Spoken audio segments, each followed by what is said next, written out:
Hi and welcome to the next in my how-to series of videos, and I'd like to thank many people that follow my channel for contacting me to ask for the following video to be made.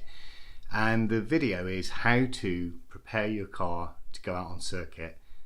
So for many people it might just be for track days or even just for the road, just to make sure your car is spannered and you know that everything's in place and not going to loosen or fail on you during either a trip or on the track. Caterham Motorsport provide all the academy drivers with a couple of excellent sessions before the season starts to help you correctly set up your car and make sure it's spannered and ready for the track. I'm going to use that guide as the basis to take you through this video. It will be a long video. However, what I'm going to do is include in the description below all of the different sections. So feel free to just jump to the section that's most relevant to you at that time, and that's no problem at all. This guide is here for your help, and dip in and out of it as and when you wish, and for as much or as little as you want each time. What I would really appreciate is a thumbs up for the video. Really helps me out, and if you've not done so already, please subscribe. I'll get my appeal in early because I know you're unlikely to be with me right until the end. In fact, to film this video is going to take several days, so you see me changing tops and everything. That's because today is the Monday ahead of my race weekend coming up at Thruxton. So on Friday I'll be at Thruxton. I give myself 3 or 4 days to complete these tasks at a leisurely pace. With practice, you certainly do get quicker at this. The first time or two it may take a while, but it is something you get used to, the different spanner sizes, etc. Anyway, without further ado, I'm going to make a start. Now, my car is in need of an oil change. They recommend no more than 1,000 track miles between oil changes. I'm nowhere near that, just a couple of 100 miles. But for the cost of a tub of oil and a filter, it's got to be the best thing you can do for your engine. You're giving it a real hard time out on track. Well, take care of it with some nice fresh oil. For my mind, as often as you can only be a good thing. I'm not going to include how to do the oil change because that's in a separate video, and I'll include the link for that. However, what I will show you is how to correctly jack the car. Because we're going to be spanner checking, the car needs to be jacked in a certain way to make sure that the suspension is loaded. Before I lift the car, I'm going to just crack the wheel nuts, and for this I've got my breaker bar, and this is a rather nice socket. This is a Draper one, 19mm socket for my wheel nuts, in fact I think for most on the Caterham, and as you can see these are protected with I think it's a nylon sleeve, so it helps to protect your alloy. So I'm going to go ahead and crack the wheel nuts on all 4 wheels. Correctly jacking the car is very important. Always jack the rear of the car first, and the right place to lift your car is from the center of the A-frame. I really like these Clark jacks. They're real low level, so it gets underneath a lowered car easily, and has the protective rubber pad as well. So normally you might place the axle stands on the chassis frame. However, because I want to span the suspension, I need to make sure the rear suspension is under load so the wheels are on the floor. So to do this, I'm going to locate the axle stands on the DD-on tube.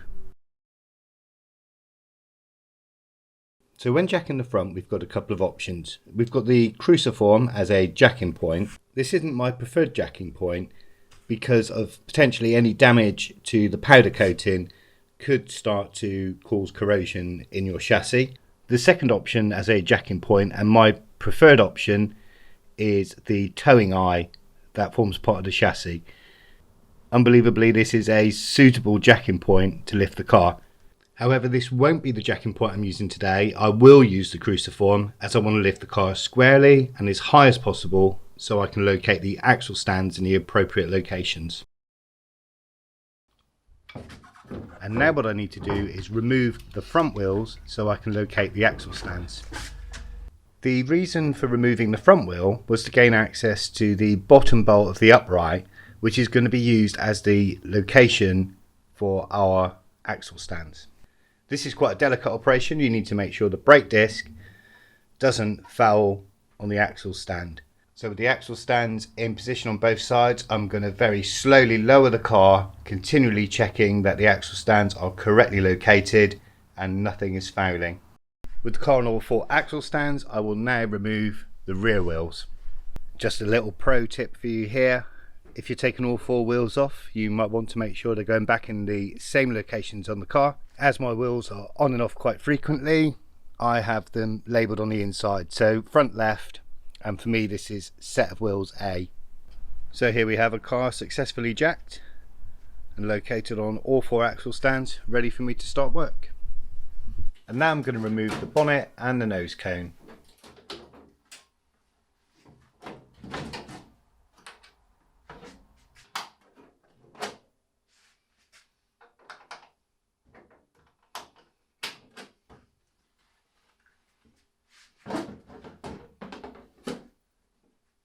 I've just finished the oil change on the car, and as mentioned, I'll pop the link for changing your oil in the description below. However, there's a couple of things that I did want to bring to your attention, as whether if you've done an oil change or not, there's certainly things that you'd want to do ahead of going on track. The first thing you're going to want to do is make sure your oil is up to the top mark.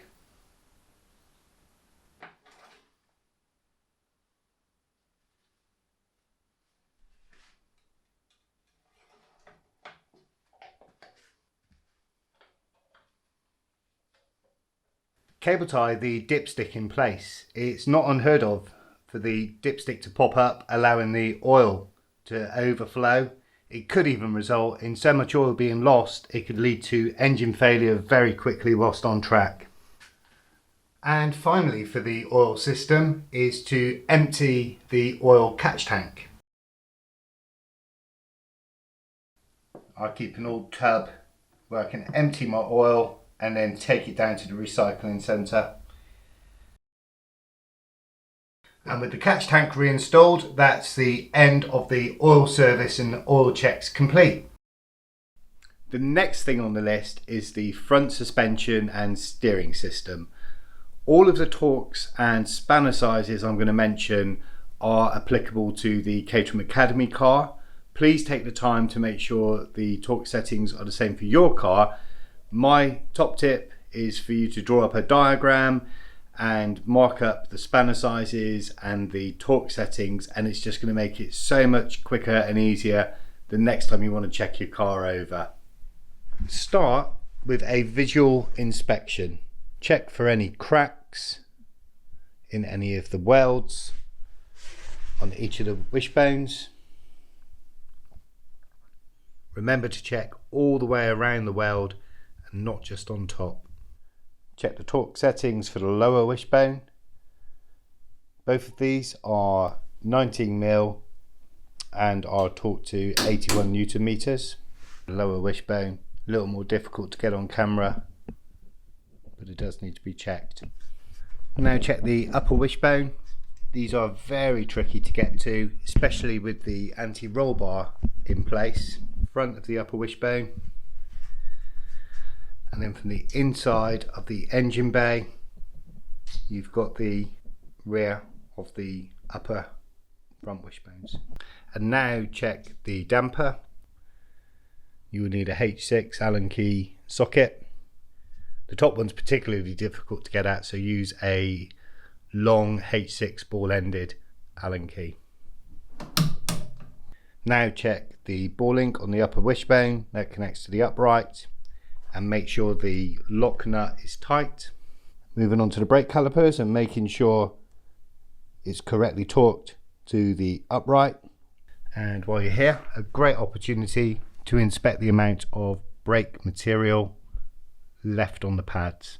I will put a link in the description to another video in my series which shows how to change the front brake pads. While completing the inspection of your brakes, check the R pins are still located in the pins. These can have a tendency to disappear, and for that reason I've replaced with a piece of safety wire. With care, turn the wheel, which reveals the nut which holds the wing stay, to the upright. This one's 19mm and is torqued to 81 Newton meters. And now we'll check the front hub.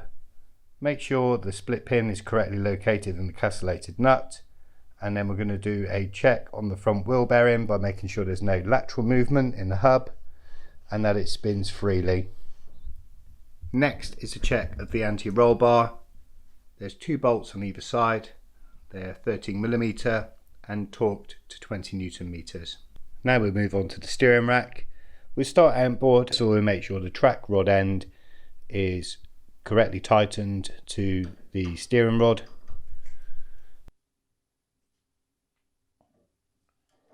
And now we're going to check the steering rack is correctly clamped down. There's 2 clamps holding the rack, and they are tightened to just 11 Newton meters with a H5 on the top and a 10mm underneath. And now check on the steering column. At the bottom there's a universal joint with 2 nuts and bolts. They are 13mm and torqued to 32 Newton meters. And at the top of the steering column you need to check this clamp is tight with 2 bolts. Take an extra care because on the other side is also the grub nut, which needs to be tight also. The final check is to make sure there's no excessive play in the steering column bushes. Check for this by trying to pull the wheel up and down. And that completes the inspection of the front suspension and steering.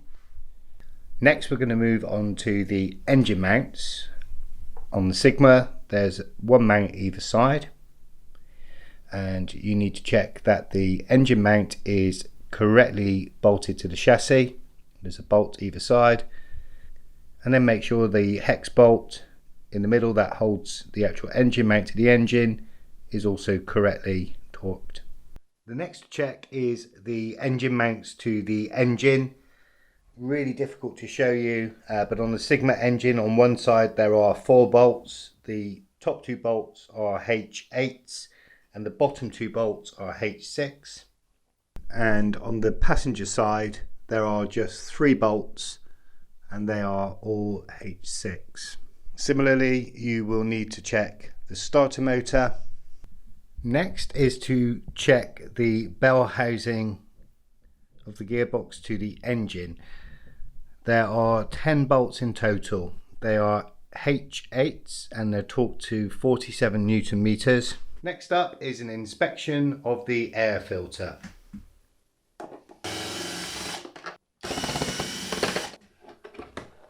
So there's not much you can do with the air filter. You may be able to give it a blow over with your airline. On inspection of this one, I will actually be changing this for a new part. So the final check is on the fluids. We've done the oil change earlier and secured the dipstick. Visual inspection to make sure your brake fluid is up to the level. And the final check is the cooling system. So checking for any leaks from the hose, checking the integrity of the radiator and making sure the fluids are at the right level. Next it's time to look at the rear suspension. We're going to start with the radius arm. One of the bolts for the front of the radius arm is reached from inside of the cockpit and can be particularly difficult to get to if you have certain types of seats like tillets. A little pro tip here is to cut down an Allen key, and that allows it to fit between the seat and the side of the chassis. This is a bolt you're going to need to get to fairly frequently, so a good little idea. Because of the nature of the radius arm's movement up and down, it really can have a tendency to loosen these bolts. While it's important to check all of the bolts on your car, this really can be one that you find needs tightening. There are 2 possible positions where your radius arm may be fitted, depending on car setup. My radius arms are fitted in the lower location, with the Allen key located on the inside of the cockpit. A 17mm socket is torqued to 34 Newton meters. Using 19mm spanner and socket, torque the other end of the radius arm to 81 Newton meters. Another pro tip here, you may see my bolt is reversed to the way the building instructions would suggest, and the reason for this is this arm can travel all the way and catch the bottom of the boot. the extended bolt out of the other side can catch and cause damage. Using a 17mm spanner, check the carrier for the hub and the brake caliper is correctly tightened to the DD-on tube.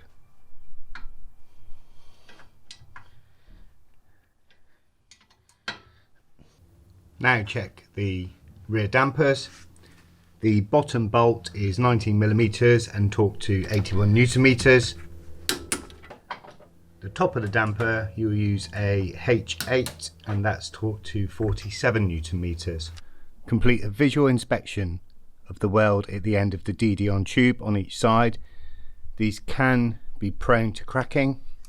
Similarly, complete a visual inspection of the A-frame, checking for any cracks in the tube or cracks in the welds. And now the A-frame. The outer bolts on each side are 19mm and torqued to 81 Nm. And at the rear of the A-frame, torque the bolt to 81 Nm using a deep socket.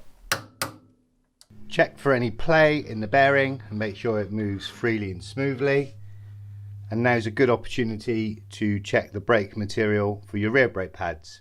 I've covered changing brake pads in a separate how-to video. I'll pop a link in the description below. From underneath the car, you need to check the diff. There are two sets of bolts to check. First, ensure the diff carrier is correctly torqued to the diff, and then ensure the diff carrier is correctly torqued to the car chassis. Visual inspection of the tyre. Make sure you've got enough tread for the activity of the day and to get you home.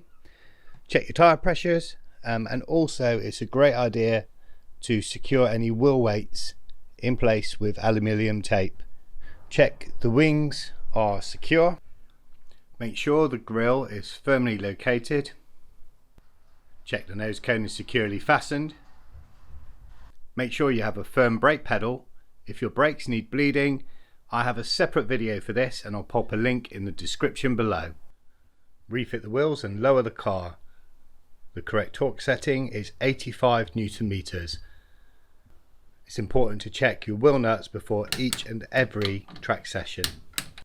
And now go ahead and clean your car. After all, it's said that a clean car is a fast car. So there we go, my car is spanner checked and ready to race.